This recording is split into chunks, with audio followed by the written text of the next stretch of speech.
कोई गलत बात नहीं है, बिल्कुल सही कर रहे हैं किसान।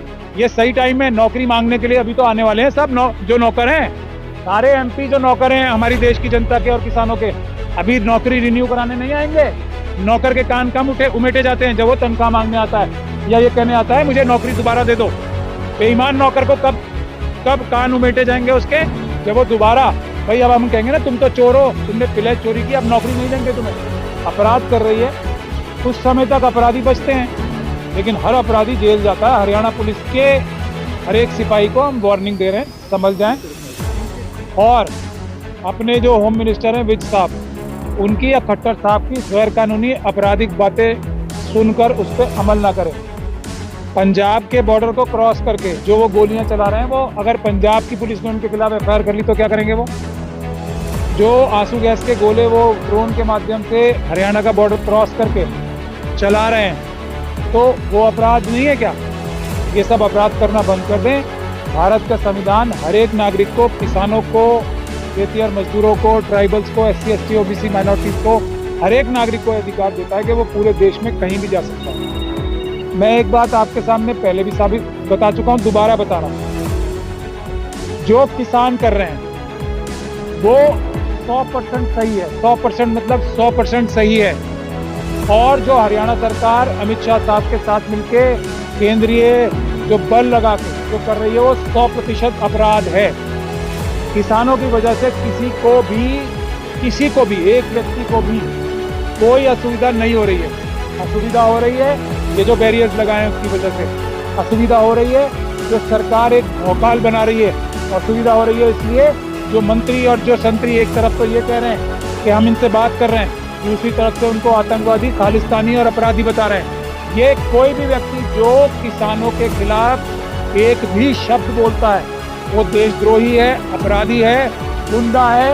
अब किसानों को, अभी स्वामीनाथन जी की बेटी ने कहा है ना वो अन्नदाता, जिस स्वामीनाथन जी को इन्होंने भारत रत्न दिया है, उनकी बेटी अपने एक पुरस्कार जो उनका स्वीकार करने का समारोह था उसमें बोल रही है किसान हमारे अन्नदाता हैं। अन्नदाताओं को आतंकवादी, टेररिस्ट, खालिस्तानी बताने वाले खुद आतंकवादी हैं, खुद देशद्रोही हैं। इस बात को आप बिल्कुल साफ रख लें। बहुत सारे फ्रॉड, बहुत सारे जो क्रिमिनल जर्नलिस्ट हैं और बहुत सारे जो छदम इंटेलेक्चुअल्स हैं वो ये बता रहे हैं कि देश की जनता के पास इतना पैसा कहां से आएगा, बजट में इतना पैसा कैसे अलॉट होगा, ये 10-15 लाख करोड़ रुपए जो खर्च होने हैं किसानों के ऊपर वो कहां से आएंगे? मैं उसका सीधा सा जवाब दे रहा हूँ। 25 लाख करोड़ से ज्यादा, 25 लाख करोड़ से ज्यादा इस मोदी सरकार ने अडानी, अंबानी और दूसरे अपने क्रिमिनल आतंकवादी जो बिजनेसमैन बनते हैं अपने आप को, उनको बैंकों से माफ किया है। किसानों का लोन माफ करने में इनको कौन सी परेशानी हो रही है? पैसा हम लोगों का है, पैसा हम लोगों का है, देश के नागरिकों का। हम कह रहे हैं दो, किसान देश के नागरिक हैं, वो जो उनके पास से जो कम पैसे जाते हैं क्या सरकार के पास? हमारा पैसा है देश के नागरिकों का, हम देश के मालिक हैं। हम कह रहे हैं कि किसानों की सब मांगे ठीक है, हमारा पैसा है उन्हें दो। अडानी अंबानी से लेकर दो। 150 लाख करोड़ रुपए जो मोदी जी ने IMF से लिया है लोन, उसमें से दो। सबसे पहला हक उनका है। ये 25 लाख करोड़ तो सिर्फ नजर आने वाला जो कर्ज है माफ किया है। जो ये 150 लाख करोड़ रुपए जो आए हैं पिछले 10 सालों में, 7-8 सालों में, वो कहाँ है? उसमें से दो। और जो ये ब्लैक मनी है जो अडानी अंबानी के पास है और इनके सब बीजेपी के कार्यकर्ताओं के पास है, जो सैकड़ों लाख करोड़ है, उसमें से दो। किसानों को देने से पहले कोई सवाल नहीं पूछेगा, जो सवाल पूछेगा वो बेईमान है। हमारा पैसा है, ब्लैक मनी रिकवर करो। 15-15 लाख रुपए जो हमको देने थे ना मोदी जी, हमको चलो 14-14 लाख दे देना, 1-1 लाख इनको दो किसानों को, सबको। सबसे अच्छा टाइम यही होता है ना, उनके नौकरी तो है प्रधानमंत्री जी, अभी नौकरी मांगने दोबारा आने वाले हैं। कोई गलत बात नहीं है, बिल्कुल सही कर रहे हैं किसान। ये सही टाइम है नौकरी मांगने के लिए, अभी तो आने वाले हैं सब जो नौकर हैं, सारे MP जो नौकर हैं हमारी देश की जनता के और किसानों के, अभी नौकरी रिन्यू कराने नहीं आएंगे। नौकर के कान कम उमेटे जाते हैं जब वो तनख्वाह मांगने आता है या ये कहने आता है मुझे नौकरी दोबारा दे दो। बेईमान नौकर को कब कान उमेटे जाएंगे उसके, जब वो दोबारा, भाई अब हम कहेंगे ना तुम तो चोर हो, तुमने प्लेज चोरी की, अब नौकरी नहीं देंगे तुम्हें। सबसे अच्छा टाइम यही है। जो किसानों के साथ नहीं है, ऐसा किसान? मैं क्या कह रहा हूं, जो किसानों के साथ नहीं है वो देश का गद्दार है। जो किसानों के खिलाफ एक शब्द भी बोलता है डायरेक्टली या इनडायरेक्टली, वो देश का गद्दार है। आज जो ये फैसला है इलेक्टोरल बॉन्ड का, ये साबित कर दिया ना सुप्रीम कोर्ट के 5 जजों ने कि संविधान को तोड़कर, संविधान के खिलाफ जाके ये इलेक्टोरल बॉन्ड्स का ऑर्डर आरएसएस और बीजेपी के लोग लाए थे। वैसे ही संविधान और कानून को तोड़कर एमएसपी नहीं दी जा रही। इनसे सर कुछ होता तो वही है, सुप्रीम कोर्ट ने तो अभी पीछे कहा है कि लोकतंत्र की हत्या हो रही है, कुछ हुआ क्या?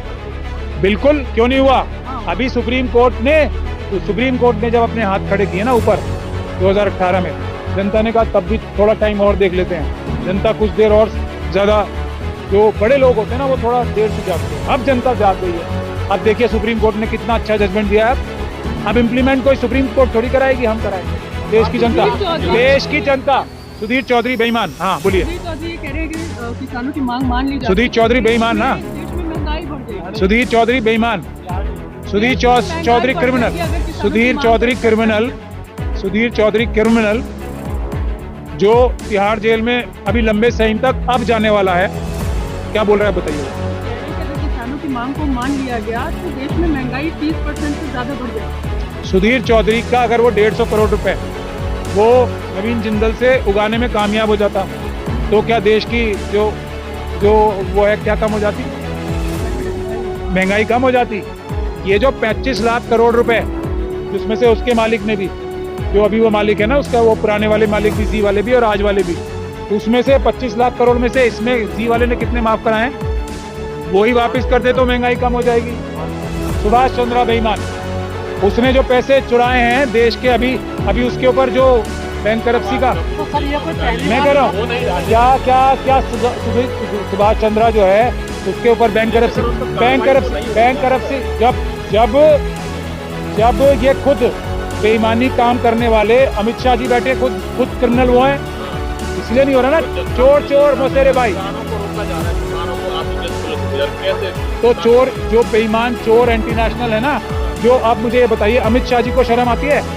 जो ड्रोन्स पाकिस्तान बॉर्डर पे होने चाहिए थे, वो ड्रोन्स यहाँ लाके किसानों के ऊपर हमले करा रहे हैं। उनसे पाकिस्तान बॉर्डर को खुली छूट दे दी, आतंकवादी भेजो कश्मीर में और पंजाब में और राजस्थान में और गुजरात में। अब हम पूछ ले उनसे कितने पैसे लिए पाकिस्तानियों से, तो क्या मुंह रह जाएगा उनका। चाइना के बॉर्डर से ड्रोन हटा के, अभी आज खबर आई है, पता है आप लोगों को ये बात? नहीं खबर। जो चाइना के लोग हैं ना, उन्होंने जो न्यूट्रल विलेजेस हैं उसमें अपनी पॉपुलेशन तो वो कह रहे हैं, असल में उन्होंने अपने फौजी जो गांव है ना बॉर्डर पे, उसमें बिठाने शुरू कर दिए ड्रोन। वहां के ड्रोन विड्रॉ करके किसानों पे हमला जो करा रहा है वो देश का क्या होम मिनिस्टर बनने लायक है, या वो क्रिमिनल है, या वो एंटी नेशनल है? ये फैसला आप जनता करेगी। खट्टर जी बोल रहे कि तरीका गलत है किसानों का, दिल्ली जाने से कोई नहीं रोकेगा, लेकिन जैसे ट्रैक्टर लेकर जा रहे हैं, अनाज 6 महीने का लेकर जा रहे हैं, वो गलत है। खट्टर जी ही बेईमान है। खट्टर जी नहीं है। हम कहाँ ईमानदार हैं? हम तो देश की जनता के नौकर हैं। हम वो कर रहे हैं, हम अपने मन से कुछ कर रहे हैं। जो जनता हमें बोल रही है वो कर रहे हैं। हमारे ऊपर रेड की, कुछ मिला जय भीम के अलावा? अब 15 घंटे अभी तो सुना ही है आपने क्या हमारा कैसा समझौता चल रहा है। अभी जो 15 16 घंटे जो कमांडोज ने मेरे ऑफिस में रेड की थी, जो हमें मरवाने की, जेलों में फंसाने की साजिशें हो रही हैं। अभी डॉक्टर ऋतु के आंदोलन में मेरे को और एक एफआईआर की थी। आज वो आईओ साहब भाग गए, कह रहे हैं हमारे पास आज तो हम बिजी हैं कहीं, आप आज मत आइएगा थाने। तो ये जो पुलिस से काम करवा रहे हैं, उनको चोर ना कहूँ, खट्टर जी को चोर ना कहूँ तो चलिए बता दीजिए, बेईमान ना कहूँ तो क्या कहूँ? क्या अच्छा मुझे, मैं ये पूछ रहा हूँ, मैं कानूनी बात कर, थोड़ा मैं आम आदमी की भाषा में समझाने के लिए बोलता हूँ, जो खड़े शब्द। वैसे जो मुख्यमंत्री इसलिए मुख्यमंत्री बना है कि लॉ एंड ऑर्डर की सिचुएशन ठीक रहेगी, किसी को भी उसके राज्य में आने जाने में, पूरे किसी भी नागरिक को तकलीफ नहीं होगी। वो अगर तकलीफें पैदा कर रहा है तो मैं उसको ईमानदार चीफ मिनिस्टर बोलूं या बेईमान चीफ मिनिस्टर बोलूं? दूसरा, ट्रैक्टर लाने पे क्या वीजा लगता है, पासपोर्ट लगता है ट्रैक्टर लाने पे? किसानों के पास ट्रैक्टर ही है ना। BMW तो सारी, और मर्सिडीज और मेबैक फरारी तो सारी आरएसएस के और लोगों ने और बीजेपी के लोगों ने खरीद ली। जिनके पास स्कूटर नहीं था आज वो फरारी में घूम रहे हैं, अमित शाह जी के बेटे और दूसरे लोग। तो किसान बेचारे अपने ट्रैक्टर पे नहीं आएंगे तो क्या फरारी में आएंगे? राज्य के मुख्यमंत्री ही इस तरीके के बयान दे रहे तो कैसे आसान होगा फिर हरियाणा का रंग? देश की जनता के नौकर, हरियाणा की जनता के और देश की जनता के नौकर ही तो हैं। अब आ रहा है चुनाव हरियाणा का भी, तो मालिक पूछेंगे हाँ भाई बेईमान नौकर तुमने ऐसा क्यों किया। तो ये सब काम जो है ना, मालिकों को जो डराने धमकाने का काम कर रहे हैं, जो बेईमान नौकर है वो ईमानदार नौकर नहीं है। इससे ज्यादा मैं क्या बोलूँ। आंदोलन कितना ही कर ले किसान, वोट तो बीजेपी को देना है, या तो वहीं ऊपर आपने देखा होगा पीछे ईवीएम हटा दो, ईवीएम हटा दो, फिर वही सवाल तो वही है। आप किसानों को एक इतना बड़ा उलाहना और दोष दोगे जिस किसी किसान ने वोट ही नहीं दिया उन्हें। अब तो मैं क्या कहूंगा उसमें भी ईवीएम से जीत गई। ईवीएम हटा देना। ईवीएम के लिए क्यों जान जा रही है इनकी भाई, जब ये इतने ही 400 पार कर रहे हैं। हम तो कह रहे हैं ना, हर वो व्यक्ति, तीसरी बात और सुन लीजिए, हर वो व्यक्ति जो ये कहता है कि मुझे ईवीएम से ही चुनाव कराना है वो बेईमान है, देशद्रोही है। हर वो व्यक्ति जो पेपर बैलेट की मुखालफत करता है वो बेईमान है। किसानों की समस्या हल कैसे निकलेगा? कैसे सबसे पहला काम ये करना है कि ये बेईमान नौकर हैं, इन्होंने रास्ता ये ढूंढ लिया है कि जनता के, किसानों के, मजदूरों के, नौजवानों के, गरीबों के, किसी का, महिलाओं के वोट ही नहीं चाहिए किसी के। ईवीएम के माध्यम से ये चुनाव जीतेंगे। सबसे पहला काम जो हमें करना है कि हमें ईवीएम हटानी है सबको मिलके। ईवीएम हट गई तो ये वैसे ही घुटनों पे आ जाएंगे। सर बैलेट पेपर की क्या गारंटी है? बहुत से लोग कहते हैं बैन एंट्री होगी, बहुत होगी लेकिन इतनी नहीं होगी, पकड़ी जाएगी चोरी जैसे चंडीगढ़ में पकड़ी गई।